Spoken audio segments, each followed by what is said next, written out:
इदं नमः ऋषिभ्यः पूर्वजेभ्यः पूर्वेभ्यः पत्कृतभ्यः शंकरं शंकराचार्यं केशवं बादरायणं सूत्र भाष्य कृतौ वंदे भगवन्तौ पुनः पुनः। मंचस्थ परमादरणीय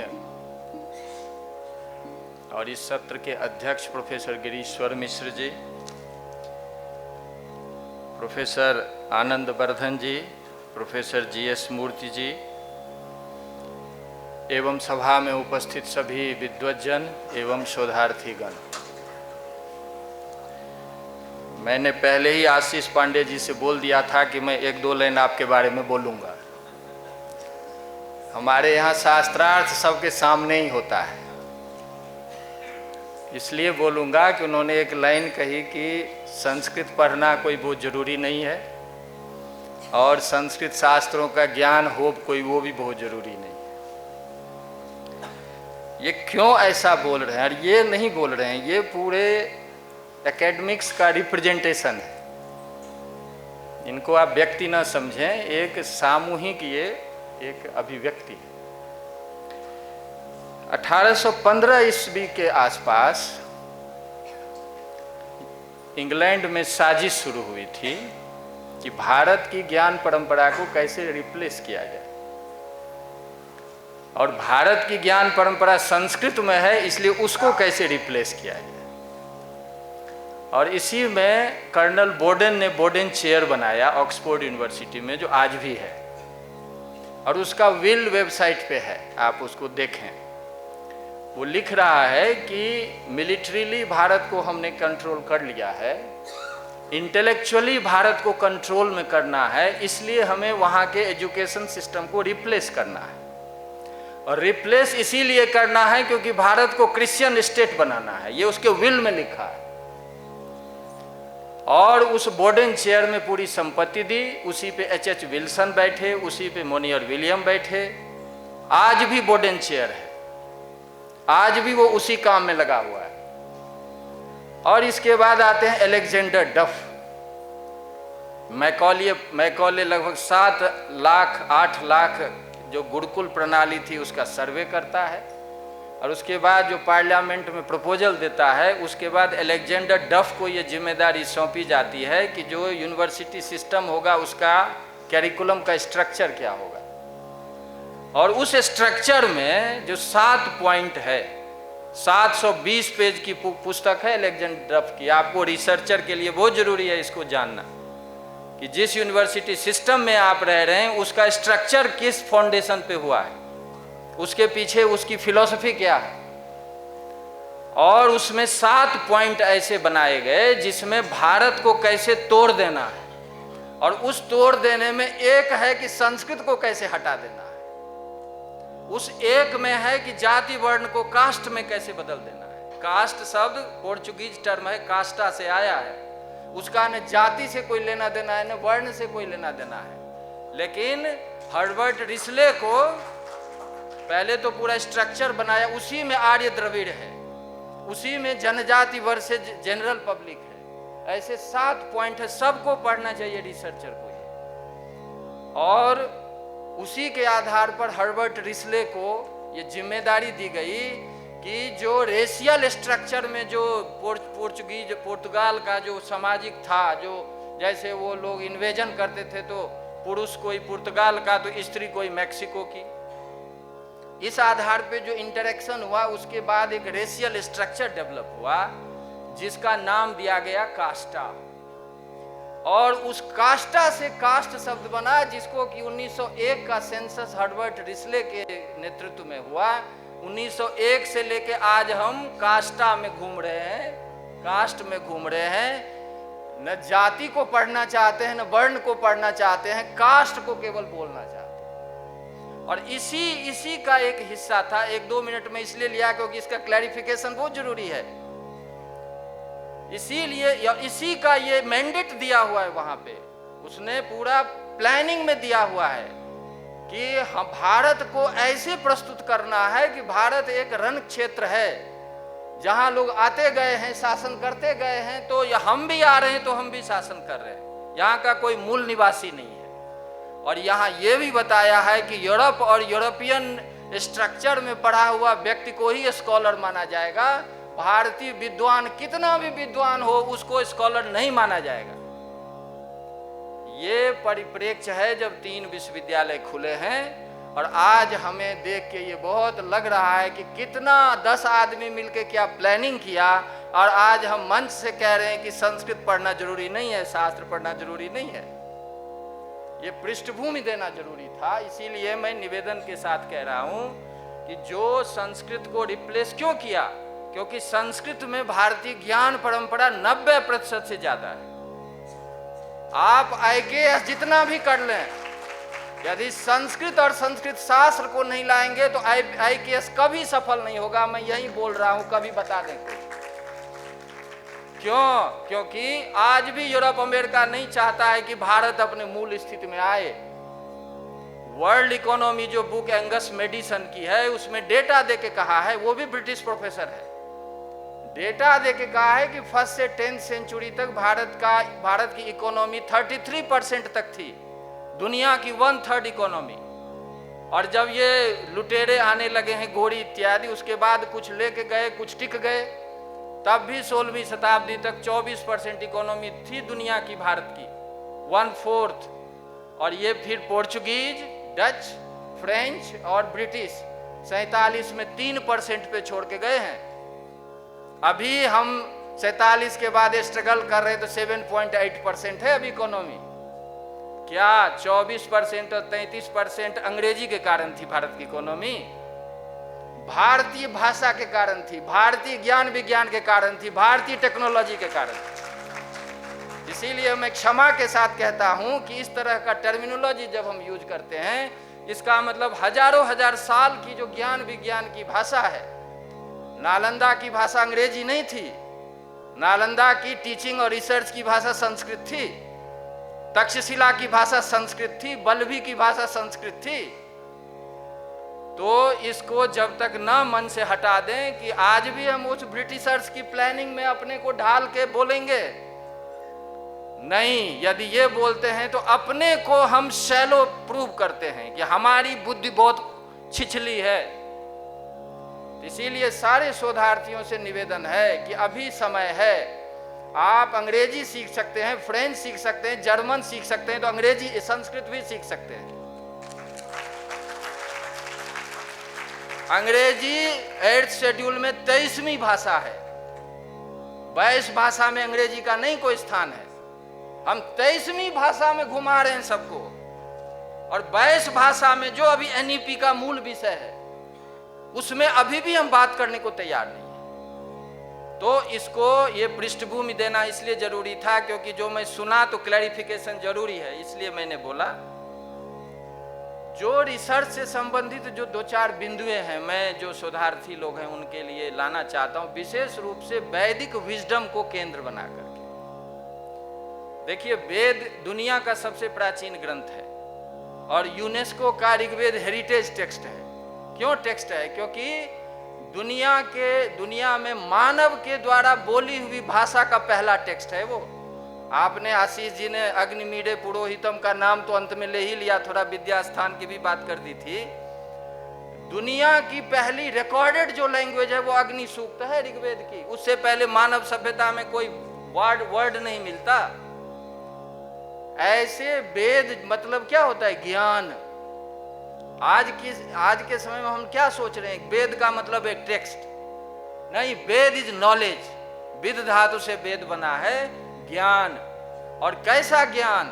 और वहीं से शुरू नहीं होता है। इदम नमः ऋषिभ्य पूर्वजेभ्य पूर्वेभ्य पत्कृतभ्य। ऋग्वेद के ऋषि कहते हैं कि हजारों साल से ऋषियों ने जो ज्ञान हमें दिया है उसको हम आगे बढ़ा रहे हैं, उसको हम आगे बढ़ा रहे हैं। इसीलिए हमारे यहाँ कभी इंडिविजुअल सेंट्रिक अप्रोच नहीं रहता, नॉलेज ट्रेडिशन।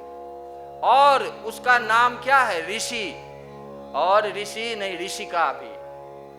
ये रिसर्च का विषय है कि दुनिया का पहला टेक्स्ट जो प्रोड्यूस किया गया उसमें जितना पुरुष ऋषि का योगदान है उतनी स्त्री ऋषिकाओं का योगदान है।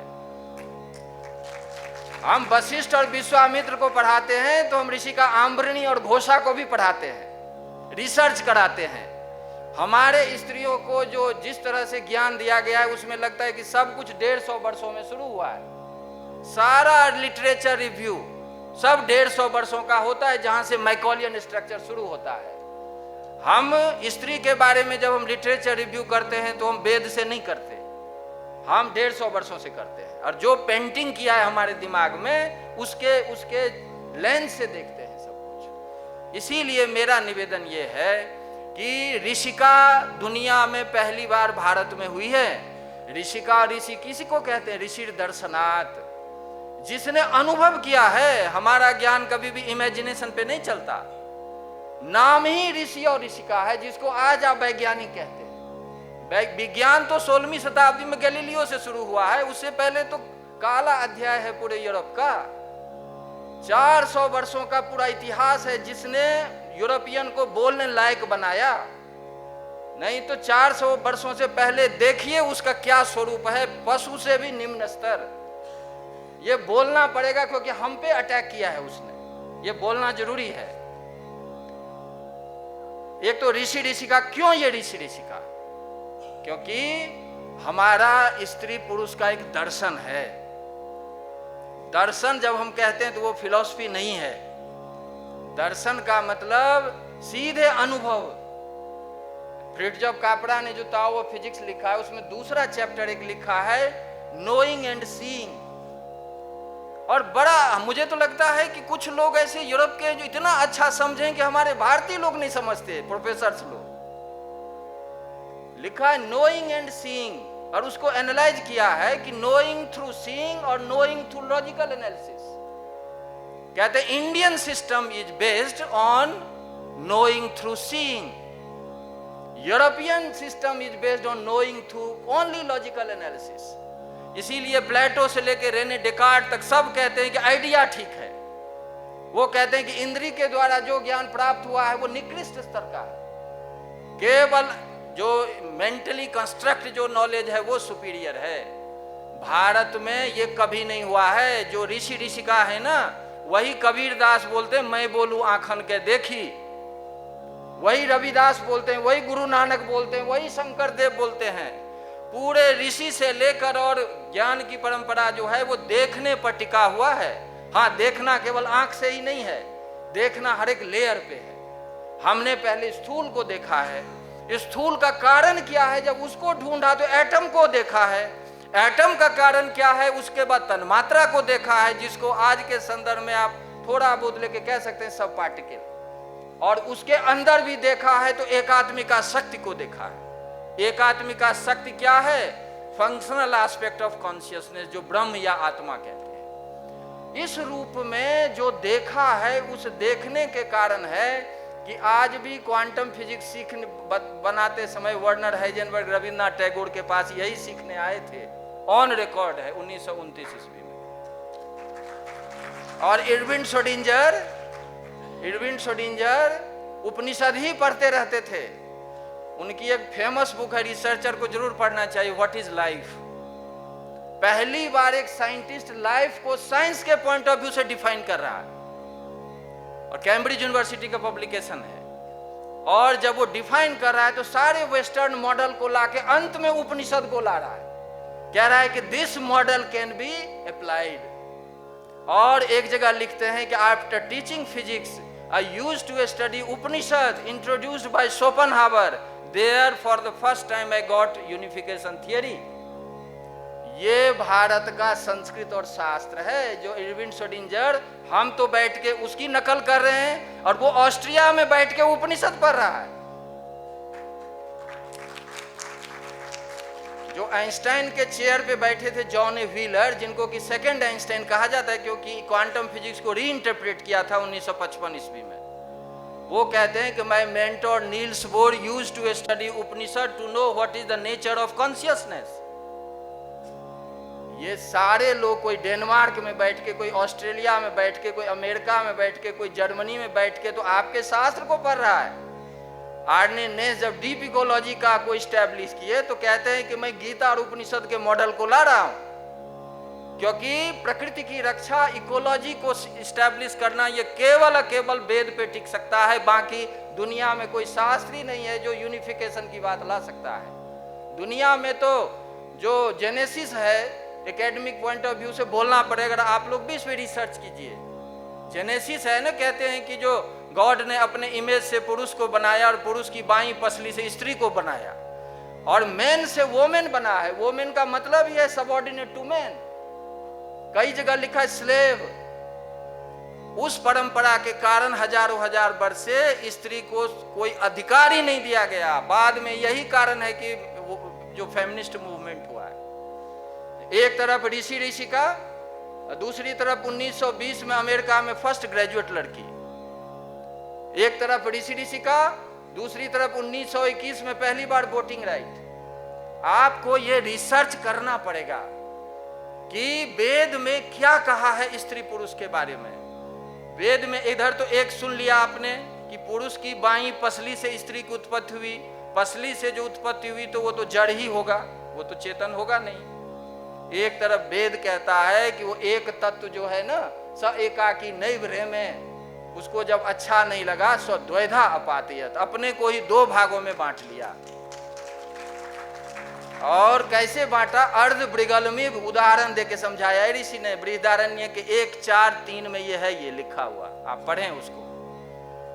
अर्ध ब्रिगलमिव, दाल के दाने से उसकी तुलना की है कि जैसे दाल के दाने के अंदर दो हिस्से होते हैं, दोनों इक्वल होते हैं, दोनों का पैरेलल डेवलपमेंट है, लेकिन दोनों एक दूसरे को कॉम्प्लीमेंट करते हैं। ये हमारी स्त्री पुरुष की कल्पना है और हमारा पोजीशन है। लेकिन हम ये बच्चों को नहीं पढ़ाएंगे।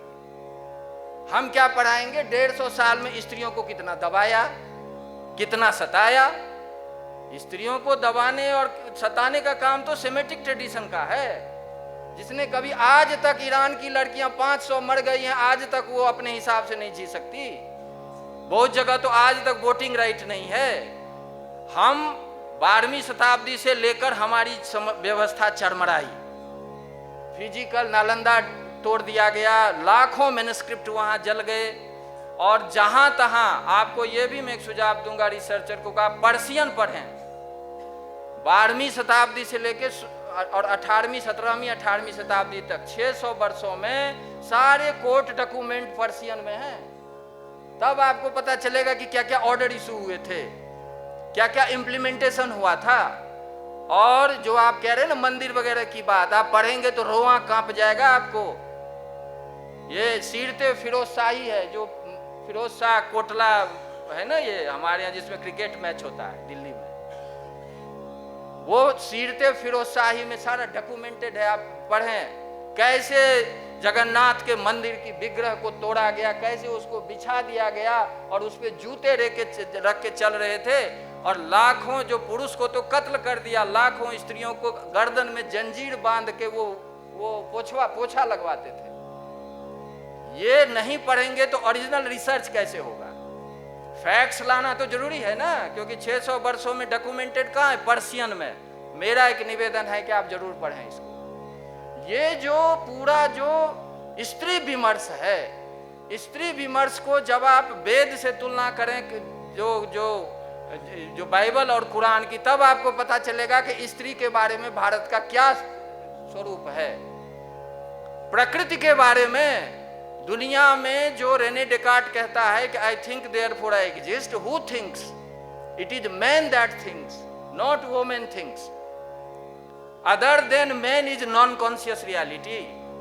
यही प्रेरणा दी जगदीश चंद्र बोस को कि जो मसल, मेटल और प्लांट पे ये रिसर्च करने की, जो कि उनके माता पिता वेद के मंत्र पढ़ते रहते थे, तो उनको था कि सब में चेतना है। हमारी आज भी वही दृष्टि है, क्योंकि वेद कहता है कि बहुत श्याम प्रजाएं यो, एक ही तत्व अनेक रूपों में प्रकट हुआ, तो सब में हम चेतना मानते हैं। यही E=mc² का भाव है कि एनर्जी ही मास है, मास ही एनर्जी है। यही यूनिफिकेशन थियरी है। और आपको यह भी जानना चाहिए कि ब्रूनो को एक बुक है विल डुरंट की स्टोरी ऑफ फिलॉसफी, आप सबको पढ़ना चाहिए। स्पिनोजा का चैप्टर पढ़िए, उसमें लिखा है कि ब्रूनो ने यह क्वेश्चन उठाया कि जो माइंड और मैटर अलग अलग है, तो क्या ये एक नहीं है? तो उस पे उसको दिया गया, पादरियों ने बैठ के दंडित किया कि he should be given bloodless death, और उसको चौक पे जला दिया था। उसी परंपरा के स्पिनोजा हैं, जो स्पिनोजा पहली बार कह रहे थे कि माइंड और मैटर एक है। यूनिफिकेशन की बात पहली बार स्पिनोजा ने की, और पता है वहां भी पहुंच गए सारे। और स्पिनोजा को जब बहुत हैरेस किया, तब स्पिनोजा ने कहा कि मुझे जो आप इतना तंग कर रहे हो, भारत में तो इससे भी डीपर लेवल पे फिलॉसफी पढ़ाई जाती है जहां एक ही कॉन्शियसनेस है। लेकिन स्पिनोजा को तंग कर करके 47 साल में उनकी भी डेथ हो गई। उसके बाद आए शोपेनहावर उसके बाद आए। तो और ये भी एक दाराशिको का भी कंट्रीब्यूशन हमें स्टडी में लाना चाहिए। दाराशिको 1642 से 1657 तक उन्होंने जो 50 उपनिषदों का ट्रांसलेशन करवाया काशी के विद्वानों के साथ मिलके, जिसका नाम सिर्रे अकबर है, और उसके बाद उनकी हत्या कर दी। एक कारण यह भी था उनकी हत्या की। और उसके बाद 115 वर्षों के बाद एंकटिल डुपेरो आए, जो फ्रेंच स्कॉलर थे। वो पर्शियन, लैटिन, फ्रेंच, संस्कृत सब जानते थे। उन्होंने उसको फिर लैटिन में ट्रांसलेशन किया। तो 1801 और 2 ईस्वी में उसको 2 वॉल्यूम में प्रकाशित किया, और 1814 से 18 के बीच में शोपेनहावर को ये बुक हाथ में लगी। शोपेनहावर ने पूरे यूरोप में इसको फैला दिया, और शोपेनहावर का ही ये स्टेटमेंट है। डॉक्टर प्रोफेसर पांडे जी को एक बार फिर मैं बोलूँगा कि देयर इज नो स्टडी, मैं आपका केंद्र बन गया, इसीलिए वो कंट्रीब्यूशन है आपका। There is no study as beneficial and elevating as that of the Upanishads. It has been the solace of my life and it will be the solace of my death. और आपको जैसे अभी मैंने एक Irwin Schrodinger को coat किया, Einstein, Irwin Schrodinger और जितने आधुनिक वैज्ञानिक, उसमें अधिकतर केवल उनके 2 ही आदर्श थे, शोपेनहावर और स्पिनोजा, क्योंकि दोनों यूनिफिकेशन थ्योरी में विश्वास करते थे। शोपेनहावर इसका टर्म क्या देते हैं? Will, world as the representation of will. आप जो देखेंगे उनकी बुक, क्या विल क्या है? Unified state of energy. और स्पिनोजा का क्या है कि माइंड मैटर का यूनिफिकेशन है। ये सब उपनिषद का ज्ञान गया है, रिकॉर्डेड है सब कुछ। साइंस के बारे में आप लोग जरूर इससे पढ़िए, क्योंकि ऋषि जो हैं वो अनुभव के आधार पे बोलते हैं। इसीलिए फ्रिट्जफ कापरा ने कहा कि नोइंग थ्रू सीइंग, सीइंग मतलब through experience, experience means through scientific experience, और बाकी कल्पना पे बहुत दिन नहीं चलता। तो इसीलिए जो आदि शंकराचार्य ने ब्रह्मसूत्र भाष्य में जो पोजीशन लिया है सर, वो था कि 2 तरह के नॉलेज सिस्टम होते हैं, एक वस्तु तंत्र और एक बुद्धि तंत्र और पुरुष तंत्र। ये चौथे सूत्र में है। और ये आज का देखिए, जिसको आप मॉडर्न कह रहे हैं, वो देखिए कैसे वो मॉडर्न इशू को उठा रहे हैं। कह रहे हैं वस्तु तंत्र वो होता है जो ज्ञानम तू यथाभूत वस्तु विषयकम, knowledge is that which is based on experience और एक्सपेरिमेंट। वस्तु पर आधारित जो होता है वही ज्ञान कहलाता है। और दूसरा ज्ञान कैसे होता है? जो माइंड से कंस्ट्रक्ट किया जाता है, उसको कहते हैं पुरुष तंत्र और बुद्धि तंत्र। कहते हैं कि हमारा पूरा ट्रेडिशन वस्तु तंत्र पे चलता है, बुद्धि तंत्र पे नहीं चलता है। बुद्धि तंत्र पे किसका चला? मैकॉले, अलेक्जेंडर डफ ने वो बुद्धि तंत्र का प्रयोग किया और एक ऐसा फॉल्स स्ट्रक्चर बना दिया जिसमें आज लोग सब हमारे प्रोफेसर झूम झूम के उसकी बात करते रहते हैं। उसी स्क्रॉपस जर्नल, उसकी बात, कोई इंडियन मेथोडोलॉजी नहीं, चर्चा ही नहीं कहीं हम सुनते किसी जगह पे। इंडियन मेथोडोलॉजी क्या है? मुझे स्वामी जी ने बोला कि थोड़ा इंडिकेशन करना है। इंडियन मेथोडोलॉजी क्या है? इंडियन मेथोडोलॉजी है न्याय, इंडियन मेथोडोलॉजी है मीमांसा, इंडियन मेथोडोलॉजी है व्याकरण, इंडियन मेथोडोलॉजी है निरुक्त। ये इंडियन मेथोडोलॉजी है। न्याय क्या पोजीशन लेता है? न्याय को आप पता है, भारतीय परंपरा में न्याय को ही आप कम्युनिस्ट कहते हैं। क्यों? क्योंकि न्याय रियलिटी पे बात करता है, वो रियलिटी से कोई कॉम्प्रोमाइज नहीं करता। उद्देश्य, लक्षण और परीक्षा, ये बेसिक प्रिंसिपल है। उद्देश्य का जैसे जे थॉमसन ने इलेक्ट्रॉन का आविष्कार कर दिया, तो इलेक्ट्रॉन नाम दिया ना, जब नाम दिया तो न्याय का पोजीशन है। सबसे पहले यदि नॉलेज है तो नाम होगा, और नाम होगा तो फिर उसका डेफिनेशन होगा, डेफिनेशन में उसकी प्रॉपर्टी को बताई जाएगी, और जब डेफिनेशन होगा तो उसका एग्जामिनेशन होगा। इसको कहते हैं उद्देश्य, लक्षण और परीक्षा। इसीलिए भारत के ज्ञान परम में प्रामाण्यवाद है। प्रामाण्यवाद का मतलब ही होता है कि examination of knowledge, whether it is valid और इनवैलिड। जो वैलिड नॉलेज है उसी को लाइफ में, बिहेवियर में लाया जाता है। इसीलिए ज्ञान पूर्वक व्यवहार, ये भारत का मूल एक वैज्ञानिक वाक्य है। ज्ञान पूर्वक व्यवहार, यथार्थ ज्ञान अनुभव पर आधारित जो होगा उसी के अकॉर्डिंग व्यवहार होगा। यथार्थ ज्ञान क्या है? वेद के ऋषियों ने कहा कि एक सत्य है। यथार्थ ज्ञान क्या है? एक की ही अभिव्यक्ति संसार है, और संसार में वो सब है। तो इसका यथार्थ किससे क्या लेना देना है? तो जब एक ही की अभिव्यक्ति संसार है तो संसार को हम अपना मानते हैं, संसार को अपना मानते हैं। इसीलिए यत्र विश्वम भवत्येक नीडम, कहीं किसी दूसरे रिलीजियस टेक्स्ट में देखेंगे कि संसार को हम अपना मानते हैं? All are bracketed.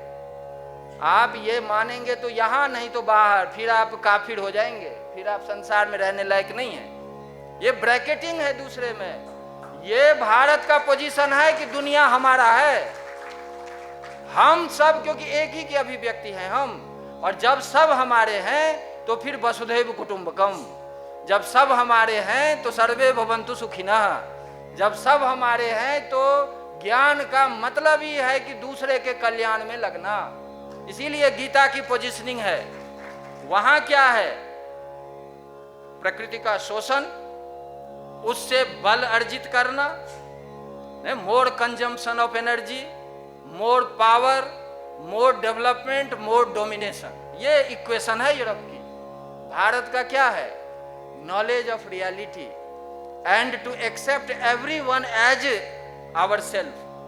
ठीक है, यो माम पश्यति सर्वत्र सर्वम च मयि पश्यति, या यस्तु सर्वाणि भूतानि आत्मैवा भूत बीजानतः तत्र को मोह का शोक एकत्व अनुपश्यत।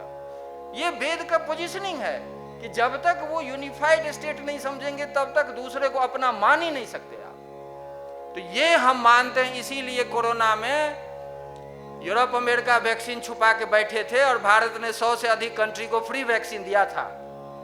ये है वसुधैव कुटुंबकम, क्योंकि हम मानते हैं कि हमारे अपने हैं ये। उसके कारण भारत ने खामियाजा भी भुगता है, फिर भी हम मानते हैं हमारे हैं। इसीलिए भारत में सब आके सुरक्षित रह रहे हैं। ये ईरान के लोग कहाँ हैं? बोमन ईरानी, अरुणा ईरानी के कौन थे पूर्वज? 12वीं शताब्दी में जब ईरान से भगा दिया तो भारत ने उनको आश्रय दिया। मेथोडोलॉजी पर मैं 1-2 मिनट सिर्फ बात करके ज्यादा टाइम नहीं लूंगा। अपना है अधिकरण पद्धति, सब रिसर्चर को इसको नोट करना चाहिए। अधिकरण पद्धति किसको कहते हैं? पूरा शास्त्र उसमें लिखा हुआ है। पहला है कोई इशू होना चाहिए, तो उसको कहते हैं विषय। दूसरा क्या है कि उस इशू में डाउट्स कहां कहां है, तो उसको कहते हैं संशय, क्योंकि डाउट नहीं होगा तो रिसर्च क्या होगा? यदि हमारी क्लैरिटी है, कुर्सी है, बैठना है, तो इस पे क्या रिसर्च होगा? बैठना है, क्योंकि पूरा नॉलेज है इसका। उसमें डाउट्स कहां कहां है, तो विषय, संशय। उसके बाद जहां डाउट्स है वहां और लोगों ने क्या क्या कहा है, जिसको आज आप लिटरेचर रिव्यू कहते हैं। क्या क्या किसका एनालिसिस है उस विषय में, उसको पहले समझना, और फिर उसके बाद कहां कहां उसमें प्रॉब्लम है आपकी दृष्टि से, उसको लाना तर्कपूर्ण ढंग से। इसको कहते हैं उत्तर पक्ष। तो विषय, संशय, पूर्व पक्ष, उत्तर पक्ष और सिद्धांत और निर्णय। ये निर्णय तक पहुंचना जो है पूरा का पूरा साइंटिफिक प्रोसेस है। हमारे स्कोपस जर्नल, ये जर्नल इस मेथड की कोई चर्चा ही नहीं करता। कहां कोई चर्चा करता है इस मेथड की? छोटा सा वेदांत सार बुक पढ़ेंगे आप, उसमें लिखा है कि पूरा का पूरा कंस्ट्रक्शन बुक का कैसे होना चाहिए, पूरा मेथोडोलॉजी की बात करते हैं। अनुबंध चतुष्टय कहते हैं उसको। अनुबंध चतुष्टय का मतलब है कि सबसे पहले उसमें अधिकारी कौन है। अभी जैसे कोई न्यूक्लियर फिजिक्स में जाना चाहता है तो वो कोई जा सकता है, सोशियोलॉजी वाला। सबका अधिकारी तो फिक्स है ना, आपका ये क्वालिफिकेशन यहां तक है, तब एडमिशन होगा आपका। तो अधिकारी को जानना जरूरी है कि किस विषय का कौन अधिकारी है। दूसरा क्या है, उसका विषय इशू क्या है, किस इशू को वो एड्रेस करना चाहता है, वो इशू क्लियर होना चाहिए। तीसरा क्या है कि लैंग्वेज से उसका क्या रिलेशन होना चाहिए, लैंग्वेज कितना रोल प्ले कर रहा है उस नॉलेज में, और कौन टेक्स्ट रोल प्ले कर रहा है उस नॉलेज में। तो तीसरा होना चाहिए कि उस लैंग्वेज और उस इशू का रिलेशन क्या है। और चौथा है, उसको प्रयोजन कहते हैं कि व्हाट विल यू अचीव, आप जब पढ़ेंगे तो उसमें अचीवमेंट क्या होगा। ये चारों जब किसी बुक में होती है तो उसका एक स्ट्रक्चर बनता है, और ये स्ट्रक्चर जो है भारत के आदिकाल से शुरू से चल रहा है। हम इस मेथोडोलॉजी को नहीं पढ़ाते, हमारा केवल श्रवण विधि जो है ना, आप श्रवण मनन निधिध्यासन जो सुनते हैं उपनिषद में, श्रवण विधि जो है उसको वेदांत सार में कहा है कि उसके 6 पार्ट होते हैं, कि जब कोई सुनते हैं आप तो फिर उसका कैसे आप समझेंगे। तो समझने के लिए उस इशू को लाना है बार बार, ये भी बताना है कि जिस चीज को हम आगे बढ़ा रहे हैं वो दूसरे प्रमाण से नहीं सिद्ध हो सकता, इसी के थ्रू आपको जाना पड़ेगा। इस विषय में आपका उसका एप्रिसिएशन भी करना है कि इस इशू से ये चीज सॉल्व हो जाएगी, और उसको आपको एग्जाम्पल से सेट करना है, उसको लॉजिकली एक्सप्लेन करना है। और ये करते करते जब एक निष्कर्ष पे पहुंचेंगे तब टीचर से एक सेंटेंस सुनते हैं, उसका मीनिंग क्लियर होगा। ये रिसर्च मेथड है। मीमांसा में आप पढ़ेंगे, जो मीमांसा को हम क्या कहते हैं, वाक्यार्थ शास्त्र। ये 3 चीज स्वामी जी ने कहा, इसको गांठ बांध लेना चाहिए, तभी रिसर्च में हम इंडियन पॉइंट ऑफ व्यू से आगे बढ़ेंगे। पहला है व्याकरण पद शास्त्र, कि शब्द का निर्माण कैसे होता है, उसमें रूट क्या है, उसका मीनिंग क्या है। जब आपको इसका पता चलेगा तभी आप इसको समझ पाएंगे। उसी के साथ में निरुक्त बैठा है कि वर्ड से मीनिंग तक कैसे आए, इसकी पूरी मेथोडोलॉजी है। अब मैं उदाहरण बताता हूं कि क्या डैमेज किया है। गो शब्द जो है, गो शब्द को हमारे लोगों ने पूरी पूरी बुक लिख दी, इधर आर्यन झा, उधर लिखने वाले डीएन झा, और हमारे गांव के 2-3 किलोमीटर की दूरी पे है उनका घर। वो क्या लिख दिए कि ऋषि गाय खाते थे, और टाइम्स ऑफ इंडिया में, हिंदुस्तान टाइम्स में, सब जगह पेपर पब्लिश हो गया, बुक लिखी जा चुकी है। अब क्या जरूरत है इसको, ये प्रोफेसर पांडे जी, यहाँ क्या जरूरत है, यहाँ स्क्रोपस जर्नल की जरूरत नहीं है, यहाँ शास्त्रीय ज्ञान की जरूरत है। निरुक्त जो है वो निघंटू पे टिका हुआ है, और 6 वेदांग में एक निरुक्त है। निरुक्त में गो शब्द का 21 अर्थ है, 21। 6वां अर्थ उसमें पशु है। पहला पृथ्वी, फिर सूर्य की रश्मि, इंद्री, 6वां अर्थ है। हमारे लोगों ने क्या किया, 20 को छोड़ दिया और एक ही अर्थ को अपने हिसाब से कॉन्टेक्स्ट क्रिएट करके वो सिद्ध कर दिया। हमारे रिसर्चर यदि इसको नहीं पढ़ेंगे तो पूरा समाज में फैला हुआ है कि ऋषि गाय मांस खाते थे। कई जज साहब को देखे बोलते हुए, कई लोग कहते खाते थे तो क्या हुआ। ये नैरेटिव डेवलप होता है, इसको जानना बहुत जरूरी है रिसर्चर के लिए। आप इस विषय पे रिसर्च कीजिए, ठीक है। दूसरा मीमांसा जो है उसमें धर्म का विषय है। अब हम क्या कर रहे हैं, हमारे अभी कोई चर्चा होगी, फिर कहेंगे कि धर्म मतलब रिलीजन, धर्म मतलब मजहब, क्योंकि आपने न तो ठीक से मजहब को पढ़ा है, न रिलीजन को पढ़ा है, न धर्म को पढ़ा है। धर्म का मतलब होता है कि लॉ ऑफ द यूनिवर्स, धर्म का मतलब होता है लॉ ऑफ नेचर, धर्म का मतलब है law of your body, law of your family, law of your society. नियम के आधार पर जो कर्तव्य निर्धारण होता है, उस नियम को और उस आधार पर निर्धारित कर्तव्य को धर्म कहते हैं। इसीलिए व्यास जी ने क्या दिया है कि धारणात धर्म इत्याहु धर्मो धारयति प्रजा, यस्या धारण संयुक्त स धर्म इति निश्चितः। जो हमको धारण करता है, हम अभी शरीर को यदि प्रकृति के अनुसार न रखें तो शरीर धारण नहीं करेगा, चला जाएगा। ऐसे ही आप प्रकृति और कॉस्मोस के विपरीत चले जाएं तो सब चला जाएगा। ये धर्म है, और इसीलिए धर्म का मूल क्या है, कर्म। क्योंकि नियम के अनुसार कर्म करना जीवन में, यही कर्म सिद्धांत भारत का है, जो केवल भारत का है। और वैदिक ऋषियों ने स्थापित किया। इसीलिए केवल फ्री विल भारत में है। लोग फ्री विल पे कितना पीएचडी कराते रहते हैं। उद्धरेद आत्मनात्मानम नात्मानम अवसादयेत आत्मैव ही आत्मनो बंधु आत्मैव रिपुरात्मनः। गीता में भगवान कृष्ण अर्जुन को समझा रहे हैं, आप स्वयं का स्वयं से उद्धार कर सकते हो कर्म के द्वारा, और स्वयं से स्वयं को अवसाद यानी दुख में ले जा सकते हो। अपना मित्र स्वयं हो और अपना शत्रु भी स्वयं हो। ये धर्म है। Religion is based on commandment, not on free will. 10 commandment है, आप यदि मानेंगे तो हेवन, नहीं मानेंगे तो हेल। स्वामी दयानंद जी जो थे, जिनका भी स्वर्गवास हो गया, आर्ष विद्या गुरुकुलम के जो संस्थापक, एक वो लिखे हैं बहुत अच्छी चीज इस पे। कहते हैं कि जब मैं क्रिश्चियन के हिसाब से जब मैं मरूंगा तो जाऊंगा गॉड के पास, तो उनके तो गॉड जजमेंटल हो जाते हैं कभी कभी, क्योंकि बात मानिए तो ठीक, नहीं तो जजमेंटल हो जाते हैं। तो मुझे पूछेगा व्हाट इज योर नेम, तो मैं बोलूंगा दयानंद, तो वो बोलेंगे गो टू हेल। बोलेंगे why, because your name is Dayanand. तो हम क्या करेंगे फिर, हम हेल जाएंगे और हेल में ही पढ़ाना शुरू कर देंगे। बाद में गॉड को कंफ्यूजन हो जाएगा कि जो हेल है वो तो अभिवन बना दिया इन लोगों ने। ये नैरेटिव बिल्डिंग है।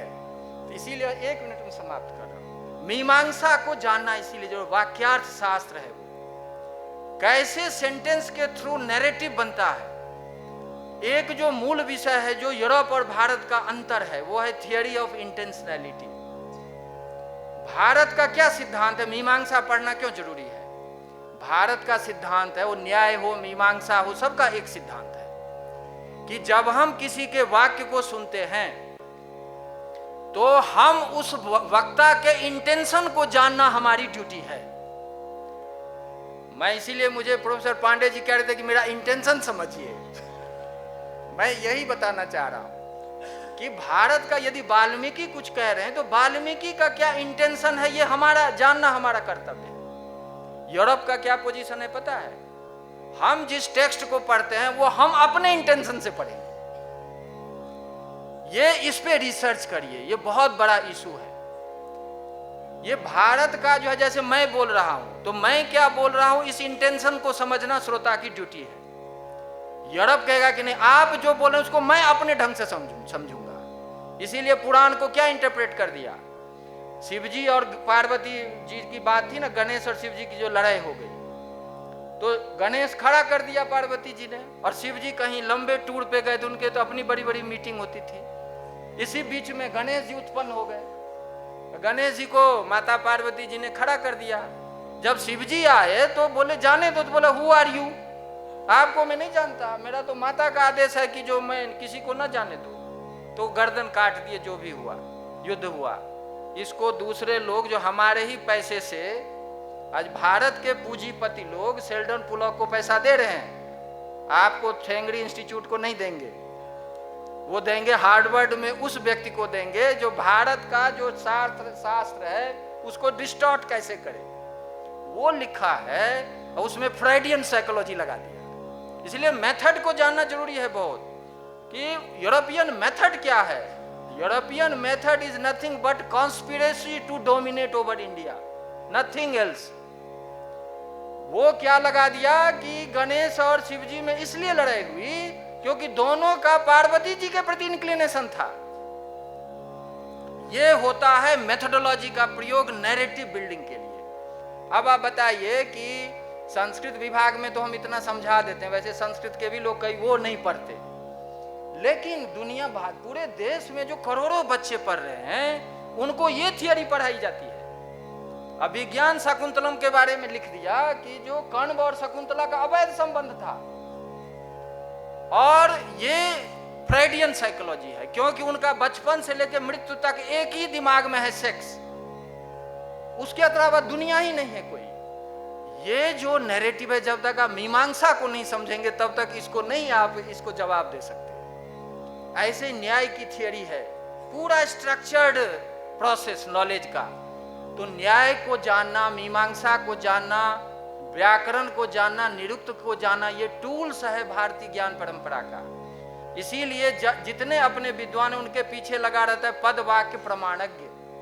पद शास्त्र जानना, प्रमाण शास्त्र जानना जो न्याय है, और वाक्य शास्त्र जानना जो मीमांसा है। इसको जो जानता है वही टेक्स्ट इंटरप्रिटेशन कर सकता है, वही सेंटेंस एनालिसिस कर सकता है, वही सेंटेंस के थ्रू लोगों को सत्य तक ले जा सकता है। इसीलिए वाद, जल्प, वितंडा जो है न्याय का 16 कैटेगरी में कैटेगरी है। तत्व, बुभुत्सु, कथा, 30 सेकेंड बस। तत्व, बुभुत्सु, कथा, वाद, क्योंकि टाइम कम कर दिया और पूरा देखिए 150 साल का नॉलेज और 10,000 साल का नॉलेज है कि नहीं। और मेरा मुकेश जी से निवेदन है कि हर एक सेशन में एक संस्कृत वाला रहना चाहिए,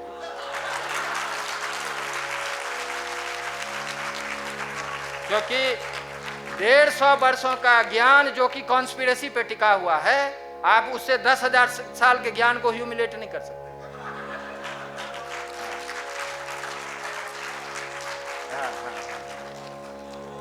हाँ, बस सर।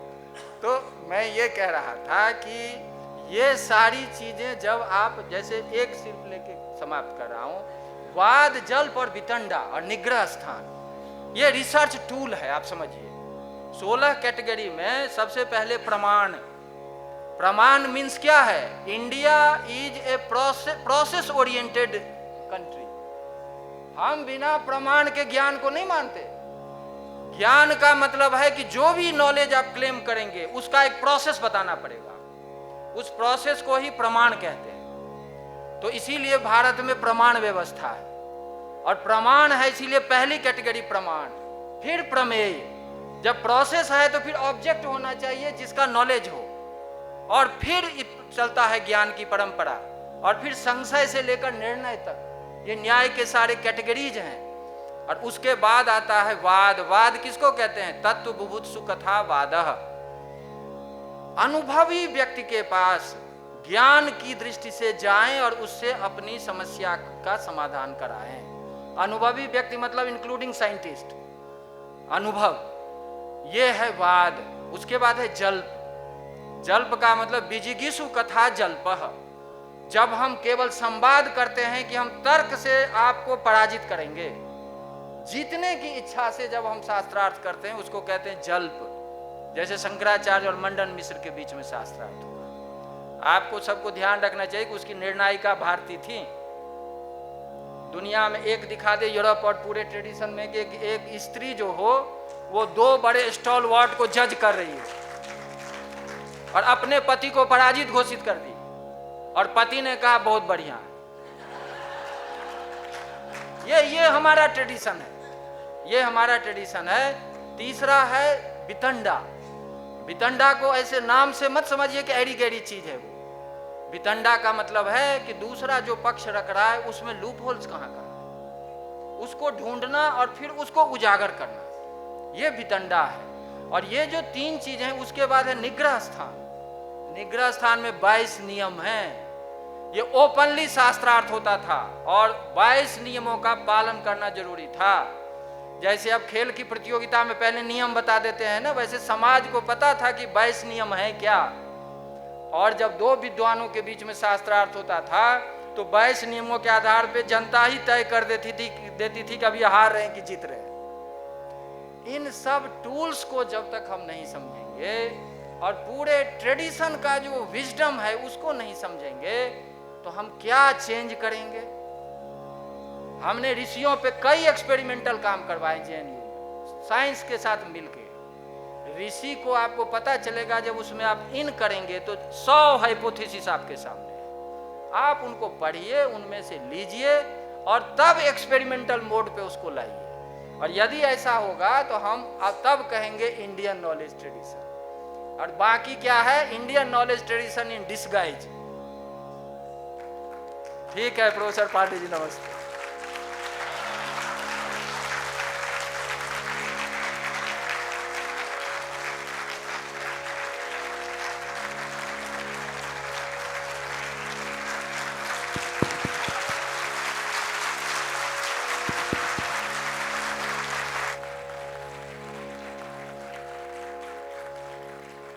मित्रों, गुरु के लिए कहा गया है ना, अज्ञानतिमिरान्धस्य चक्षुरुन्मीलितं येन तस्मै श्री गुरुवे नमः।